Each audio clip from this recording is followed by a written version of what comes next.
उत्तर प्रदेश में बहराइच जिले की नेपाल से लगती एक कतरनिया घाट वाइल्ड लाइफ सेंचुरी है। यही कोई 550 वर्ग किलोमीटर में फैला कतरनिया घाट वन्यजीव बिहार कुछ मायनों में देश के कई राष्ट्रीय अभयारण्यों से ज़्यादा समृद्ध है। कतरनिया घाट से दो जिला मुख्यालय बहराइच और लखीमपुर खीरी पूर्व और पश्चिम में 70 से 100 किलोमीटर की लपेटे में हैं। बहराइच कतरनिया घाट इको टूरिज्म परिसर में पर्यावरण संरक्षण और टूरिज्म का महत्व क्या है, आइए जानते हैं समाजसेवी रूपेश राय से।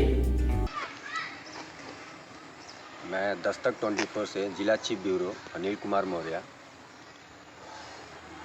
मोतीपुर कतरनिया घाट इको टूरिज्म परिसर में आजकल ज़्यादातर सन्नाटा ही है और मैं बताते चल रहा हूँ कि सर आए हुए हैं। सर आपका शुभ नाम? रूपेश राय। और नदी है शुभ नाम आपका? रूपेश राय। कहाँ से सर? ओरिजिनली तो मैं आजमगढ़ को बिलोंग करता हूँ, लेकिन फ़िलहाल दिल्ली में रहता हूँ। फैमिली दिल्ली में रहती है और उत्तराखंड में मेरे प्रोजेक्ट चल रहे हैं। तो सर आप ये जो अपनी साइकिल है जी, ये साइकिल से ही यात्रा की है? बिल्कुल साइकिल से यात्रा किया हूँ। लगभग 800 किलोमीटर की यात्रा कर चुका हूँ और अभी मेरा प्लान 9000 किलोमीटर और करने का, 10,000 किलोमीटर का टोटल। मतलब आप चले मतलब कहाँ से? उत्तराखंड से या? दिल्ली से चला, उत्तराखंड से सोलो चल रहा हूँ, देहरादून से अकेले चला हूँ साइकिल लेके और बस पहुँच गया हूँ आपके दरवाजे पे। और तो ऐसे ही आप कुछ मोतीपुर इको टूरिज्म जो है परिसर जी, इसके अंदर की कुछ खास बातें बताएंगे जो आपको लगा कि ये चीज़ें देखने लायक है? भरपूर शांति है।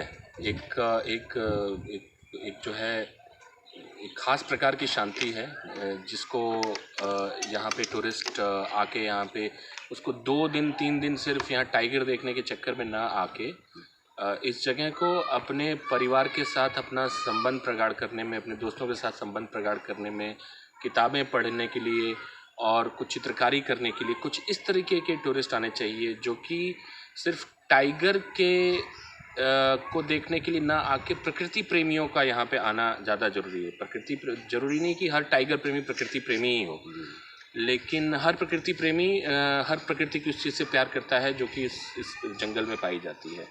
तो चिड़िया, काफ़ी सारी बर्ड्स मुझे दिखी यहाँ पे।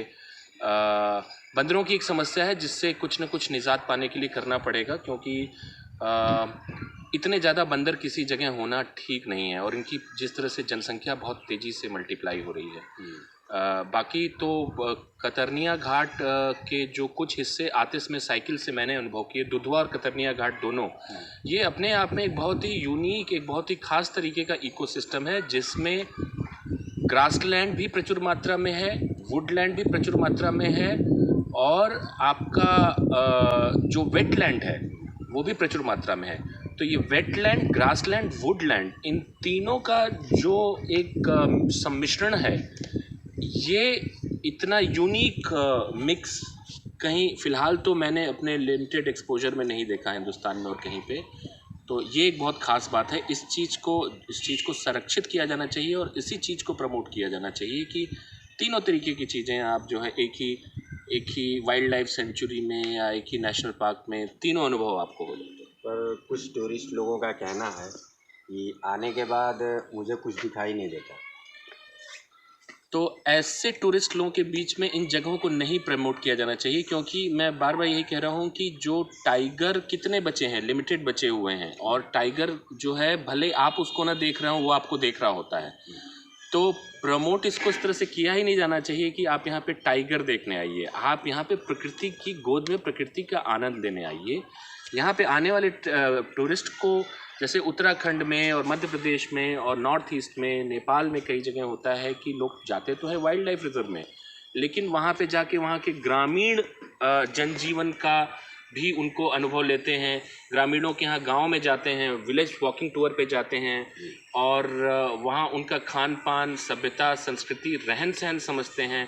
तो इस तरीके के टूरिस्ट को प्रमोट किया जाना चाहिए और जो टूरिस्ट सिर्फ टाइगर देखने आ रहा है उसको भी जागरूक किया जाना चाहिए। आने के बाद आया तो टाइगर की वजह से है या जानवर देखने आया है, लेकिन उसको जागरूक किया जाना चाहिए कि अगर आप चाहते हैं कि जानवर बचे रहें और उनकी संख्या बढ़े, तो आप जो है वो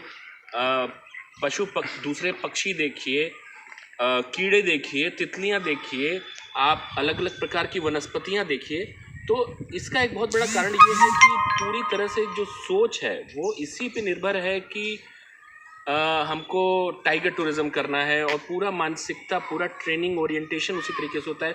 लेकिन इंटरप्रिटेशन की ज़रूरत है। इंटरप्रिटेशन मतलब जब कोई आए तो आते ही आप उससे एक नेचुरलिस्ट हो, जो नेचुरलिस्ट जंगल में ले जाता है, वो सिर्फ टाइगर दिखाने की या लेपर्ड दिखाने की या हाथी दिखाने की बात ना करे। वो हर चीज़ के बारे में, एक वनस्पति विज्ञान के बारे में, लोकल कल्चर के बारे में, लोकल ट्रेडिशन के बारे में, उसके बारे में भी जानकारी दे। बाकियों मतलब मेरा ये कहना ये है कि यहाँ पे काफ़ी अगले साल में और इस साल में जो कोविड के वजह से, पर अगले साल का कुछ टूरिस्ट का जो जनसंख्या था वो काफ़ी था, और इस साल जो है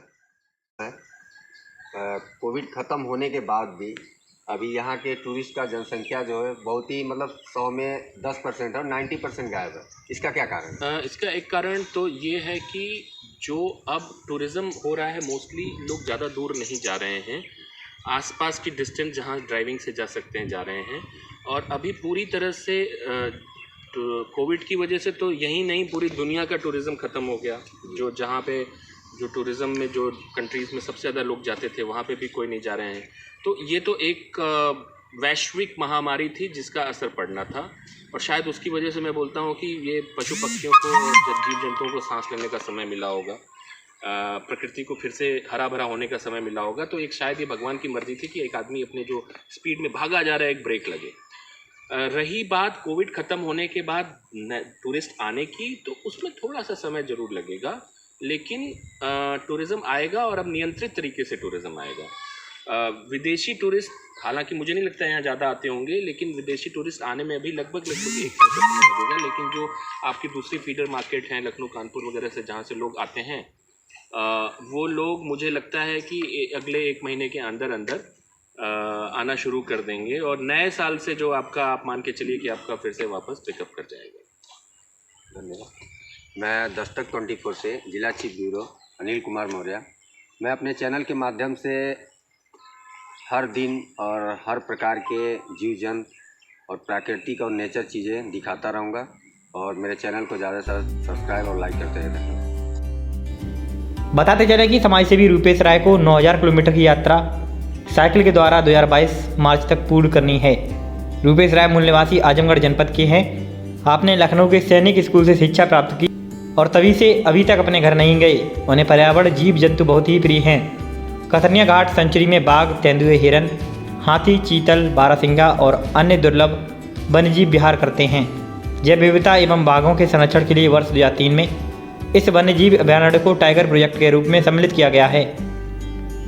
कलकल करती हुई आकर्षक गिरवा नदी, संकटग्रस्त डॉल्फिन, विशालकाय मगर तथा कछुए का प्रिय वास स्थल है।